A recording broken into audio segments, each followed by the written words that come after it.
Hanharii está de pé em um corredor belamente iluminado.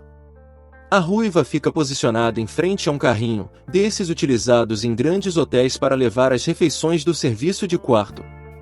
Embora ela esteja vestindo um paletó de um terninho cinza, que cobre uma camisa social branca com gravata, a vestimenta superior em nada combina com o shortinho jeans curto que ela usa.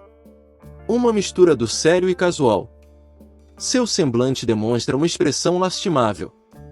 O rosto pálido, olheiras severamente marcadas, boca seca e pupilas sem vida denunciam que a garota não tem dormido bem. Ela reflete que fazem apenas 4 dias que Leon chegou à Coreia, porém muitas coisas já haviam acontecido. Antes de expressar verbalmente seu cansaço, algumas gotas de suor escorrem pela sua face. Ela continua seu monólogo interno, esclarecendo para si que o primeiro grande acontecimento após deixarem o portal laranja foi em relação aos impostos.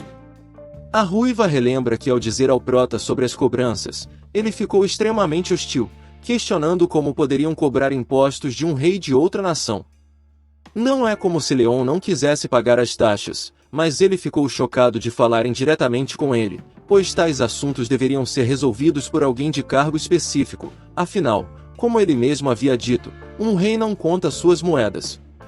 No final das contas, Harii não conseguiu orientar Leon sobre como proceder, pois ele encerrou a conversa com a justificativa de que não era trabalho dele falar sobre dinheiro. O que deixou a garota sem reações. A caçadora rememora que o segundo grande acontecimento foram os novos seguidores, que vieram por causa do poder divino infundido nas terras agricultáveis. Um grupo de lavradores havia se convertido ao ver os milagres feitos pela bela deusa Demerara nos campos de arroz. O velho, que aparentemente era o líder daqueles camponeses, estava tão ansioso para participar da nova religião que questionou a Leon como deveriam pagar o dízimo.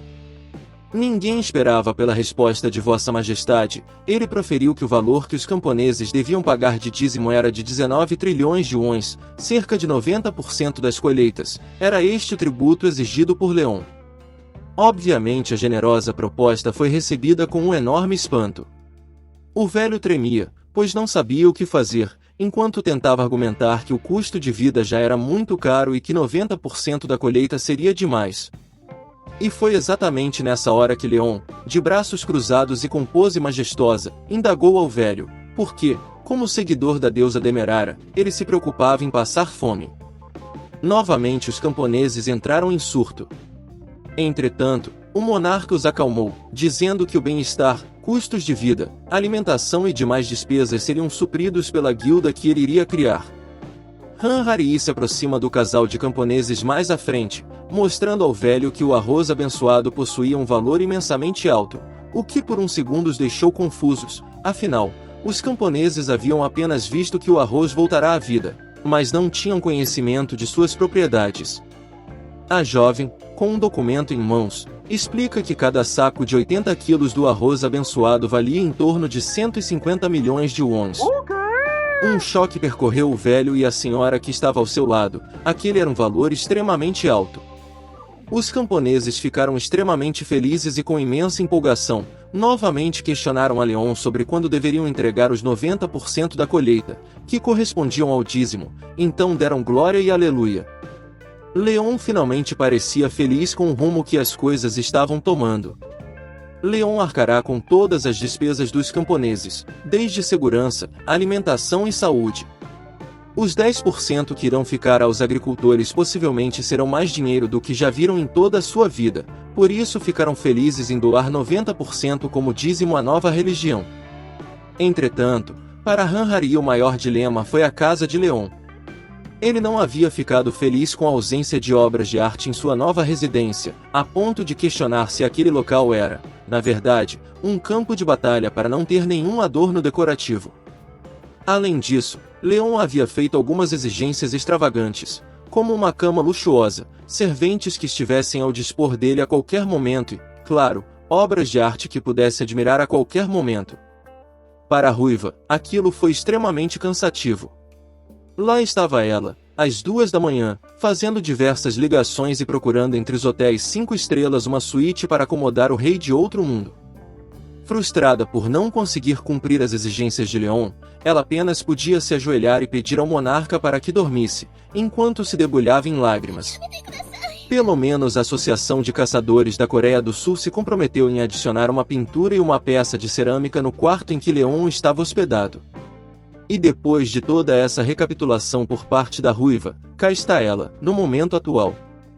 A assistente-geral está com seu carrinho de hotel em frente à porta de Leon.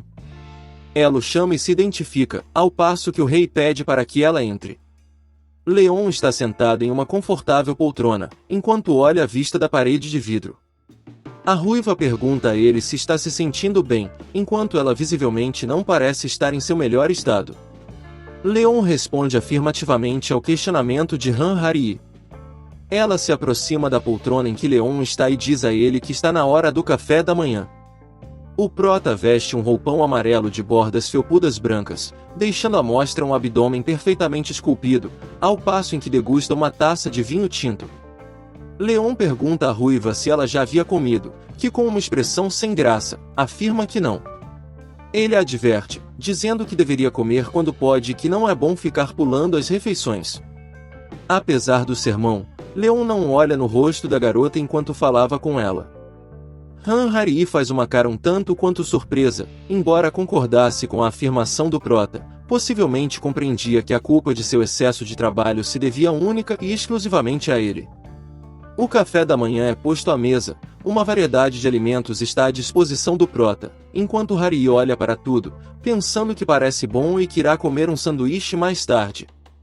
Seus olhos brilham com o café da manhã e sua boca se retorce num sorriso.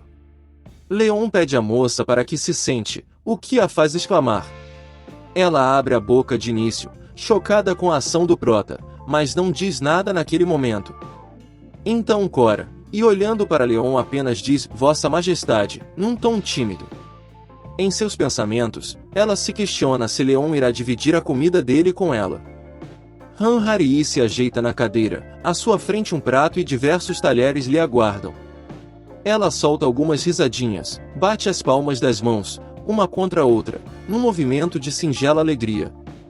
Mas é acordada de seu devaneio com Leon lhe perguntando o que estava fazendo. Um olhar impiedoso é emanado por parte dele, o que deixa a garota sem entender absolutamente nada. Leon a repreende novamente, afirmando que perguntou a ela o que estava fazendo, sentada como uma convidada, quando na verdade queria apenas que ela verificasse se o alimento estava seguro para ser comido. A dúvida percorre a mente de Hari que, sem pensar muito, apenas responde que tinha achado que Leon iria dividir o café da manhã com ela. O olhar ameaçador de Leon fita a ruiva, e então ele questiona retoricamente a garota, se havia algum tipo de país em que nobres e plebeus comiam juntos. O espanto de Hari dá lugar a uma tristeza profunda, travestida em um sorriso ameno. Na porta do hotel, um veículo descaracterizado estava estacionado. Em seu interior, a conversa era sobre o fato da Associação de Caçadores Governamentais estar oferecendo suporte financeiro e moradia a Leon, apesar de não ser como um palácio, iriam garantir que o monarca de outro mundo se sentisse confortável. Leon estava apático, enquanto olhava pela janela, e apenas respondeu que era muita consideração por parte do governo e que iria deixar nas mãos de Hari, pois ele era um convidado e não poderia exigir muito, apesar de já tê-lo feito. Novamente a ruiva volta ao assunto dos espólios com o prota, e ele apenas diz que já tinha dado sua resposta e que era para ela cuidar disso. Entretanto, como havia gostado da capa de Dularrão, que ele iria ficar com ela. A jovem apenas concorda. Enfim, o carro estaciona e a ruiva diz que haviam chegado. Leon desce do veículo, ajeitando seu paletó. Ele ouve a garota dizer que aquele lugar era próximo à Associação de Caçadores, enquanto apresenta ao prota a fachada de sua nova residência.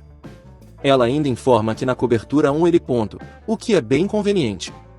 A caçadora parece estar muito empolgada enquanto mostra a Leon o local, mas algo chama a atenção dele. Na entrada, havia uma escultura, no estilo moderno, feita em mármore branco, era como um amontoado de pedras de formatos irregulares empilhadas, algo que definitivamente não pode ser chamado de arte, mas é o que atualmente a sociedade contemporânea tem a oferecer.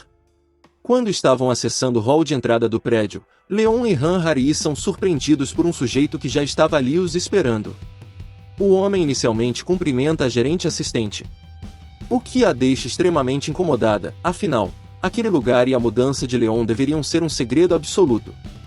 Relutantemente ela questiona ao homem quem seria ele, que num gesto cortês, bate em seu próprio peito, dizendo se tratar de uma coincidência. Então se apresenta como sendo o diretor do grupo Comida do Futuro Do Jung, seu nome, Park Jong-tian. Harii sorri e repete num tom de dúvida o nome da organização, enquanto em seus pensamentos reflete que o grupo Do Jung é uma das 3 corporações que possuem um monopólio dentro da nação, e se questiona internamente por que o diretor daquele conglomerado os estava esperando. Com um olhar astuto e um sorriso tão maldoso quanto estranho, Park Jong-tian se direciona a Leon e afirma que ele deve ser o tão famoso sobrevivente de outro mundo. Diante da iniciativa do empresário, a ruiva constata que aquele encontro não foi uma coincidência. Park força uma expressão amigável, distorcendo os músculos de seu rosto em um sorriso macabro de pura cobiça e interesse. Ele estende sua mão na direção do prota e o cumprimenta, dizendo ser um prazer conhecer o monarca. Leon impassível o fita, seus olhos são obscurecidos pela sombra de seus cabelos, então num gesto de pura repulsa e nojo, inclina sua cabeça para cima e olha o empresário de cima para baixo, e então questiona como o reles comerciante poderia querer apertar sua mão. Que nojo. Já dentro do apartamento, Han Harii afirma que aquele será o local que a associação governamental irá manter o prota, por pelo menos um ano. Ela ainda afirma que eles irão prover o aluguel e demais contas, e não há necessidade de Leon se preocupar. Ela prossegue dizendo que ali possui serviço de quarto e camareiras, e que o rei de outro mundo poderá utilizar tais serviços ao seu bel prazer. A ruiva recorda o que havia acontecido na recepção. Ela reflete aliviada que as informações sobre os sobreviventes são ultra-secretas, e naquela situação em que as intenções de Park Jong-tian eram desconhecidas, foi uma sorte Leon tê-lo ignorado. De fato, o diretor ficou extremamente chocado com a atitude do prota em chamá-lo de reles comerciante, a alma do indivíduo quase saiu do corpo. Retornando ao presente, Harii se volta para o prota, que está na sacada do apartamento admirando a vista. Ela o questiona do motivo pelo qual o empresário veio vê-lo. Leon a responde dizendo que só existe uma coisa que os comerciantes querem, e que ele provavelmente estava em busca de algum tipo de lucro. Em um lapso de lerdeza, a garota fica sem entender o que ele quis dizer com lucro, até que se lembra dos grãos de arroz abençoados pela deusa Demerara. Então revela que devido à precariedade do esquema de segurança as informações foram vazadas, e um streamer gravou tudo o que havia acontecido nos campos. Embora a associação governamental tivesse pedido para que ele apagasse, o indivíduo acabou postando o vídeo. Essa vai ser a minha melhor vigarice. A ruiva encara o celular com um olhar enfadonho. Seu rosto apresenta gotículas de suor frio e sua preocupação é visível. Ela está com o celular aberto na página do YouTube de um usuário chamado Fazendeiro Sr. Parker, 49.800. O vídeo tem poucas curtidas, apenas 25. Aproveita e já curte se estiver gostando da história, meu nobre companheiro. Se puder deixe um comentário para engajar no vídeo e se inscreva, se não for inscrito no canal. Valeu! Em outro canto da cidade, o vídeo também está sendo reproduzido no celular do diretor do grupo Do Jung. O empresário assiste com uma de suas mãos apoiando o queixo, enquanto xinga o prota. Ah, verme maldito! Deixando um pouco o vídeo de lado, ele pergunta a um subordinado, que está vestido como cientista e tem o cabelo de cuia, se ele havia constatado os efeitos dos grãos de arroz e se tinha certeza se eram reais. O funcionário inclina sua cabeça num gesto de submissão e afirma gaguejando que tem certeza. O empresário retruca, perguntando como ele pode dar garantia sendo que o teste foi realizado apenas em ratos, e então afirma que não foram feitas experiências com humanos. O funcionário de dentes grandes, cujo óculos deixa evidente o nariz proeminente e os olhos estreitos, coça o rosto com uma de suas mãos, enquanto um suor frio escorre pelo seu pálido rosto. Ele ensaia uma desculpa, mas é abruptamente cortado por uma mulher, que surge ao lado do diretor, em um traje elegante, composto por saia curta, camisa social, colete e gravata. A mulher de cabelos curtos e negros informa que para obter mais informações sobre o arroz sagrado, foram até o campo conhecer o dono da plantação. Então passa a relatar a experiência que tiveram no local. Ela conta que havia um cachorro que estava em seus estágios finais de vida, porém milagrosamente se recuperou de sua doença fatal após ser tratado com o arroz sagrado. Enquanto ajeita o par de óculos que moldura seus belos olhos castanhos, prossegue dizendo que as pessoas que possuíam inflamações crônicas e sinusite apresentaram melhora imediata após o consumo do alimento abençoado pela divindade. Além disso, todos os tipos de doenças daquele vilarejo foram curados, não importando se fossem doenças leves ou graves.